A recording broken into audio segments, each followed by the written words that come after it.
assunto bem polêmico, mas eu já vou alertar que o intuito desse vídeo é ser bem instrutivo e informativo, então eu vou colocar todas as informações que eu acho pertinentes sobre o assunto e vocês tirem as conclusões que vocês achem necessárias, importantes e relevantes para vocês. Então, o assunto hoje não podia ser outro que não fosse o fim do exame da OAB. O que é verdade, o que é mito. Então, eu elenquei um corpo para o nosso vídeo, que vai ser assim, eu vou falar sobre o projeto de lei 832, que é o projeto que fala sobre o fim do exame da OAB. Eu vou explicar também, porque como o intuito do canal é gerar conteúdo, esse é o nosso objetivo, eu vou falar para vocês também já uma aula de constitucional sobre a tramitação do projeto de lei. E depois eu vou apontar onde esse projeto de lei está dentro dessa tramitação. Então, você que é aluno do curso de Direito, se você precisa se preocupar disso a curto, longo, médio prazo, eu acho que depois desse vídeo vai ficar mais fácil tirar essa conclusão. Bom, então, vamos lá. O que é esse projeto de lei, o 832 de 2019?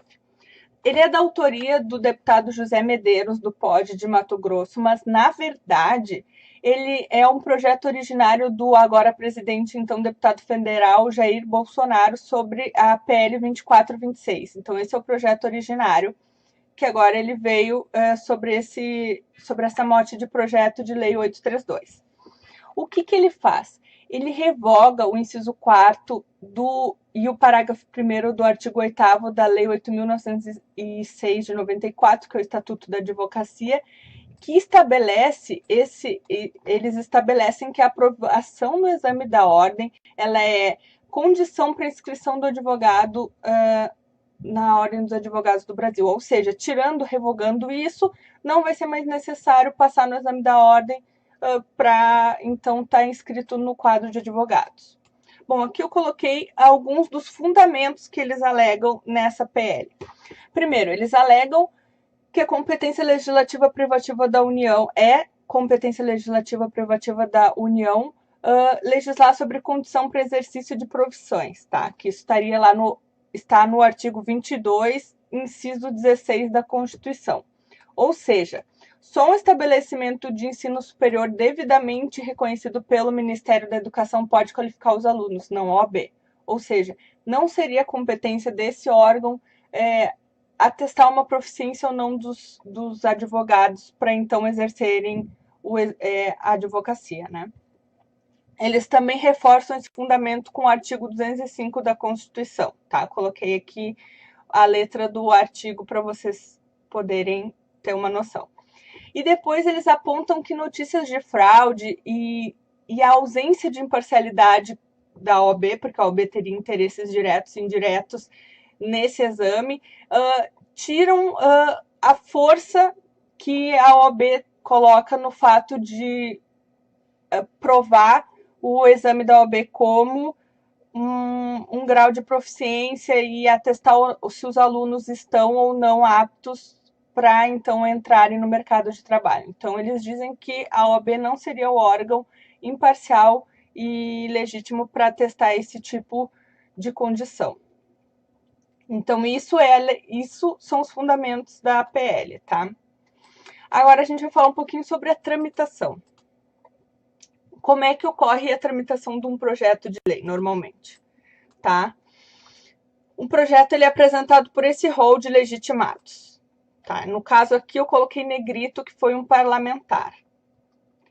E ele começa normalmente tramitando na Câmara, com exceção dos que são apresentados por senadores, que começam a tramitar no Senado. E a regra é que eles tramitam em caráter conclusivo. O que seria isso? Se eles forem aprovados pelas comissões, eles vão para o Senado sem passar pelo plenário. Essa é a regra. Mas tem uma exceção, que é, se 52 deputados recorrerem, o projeto ele vai para o plenário. Depois, o presidente ele pode solicitar urgência para apreciar os projetos que são de sua iniciativa. Daí, nesse caso, vai acontecer isso. A proposta tem que ser votada em 45 dias ou vai trancar a pauta das câmaras, da Câmara e do Senado. E o projeto ele também pode passar a tramitar em urgência se o plenário aprovar requerimentos para esse fim. Então, essas já são algumas exceções para a tramitação normal de um projeto de lei na Câmara e no Senado. Aí depois tem, se o projeto for aprovado na Câmara, ele vai para o Senado para ser votado. Se ele for aprovado sem alterações, ele vai para o presidente para sanção.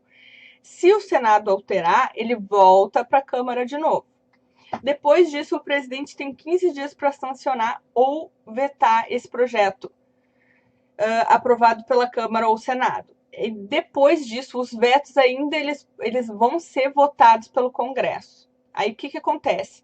Para um veto, para rejeitar um veto, precisa da maioria absoluta dos deputados, que dão 257, ou dos senadores, que são 41.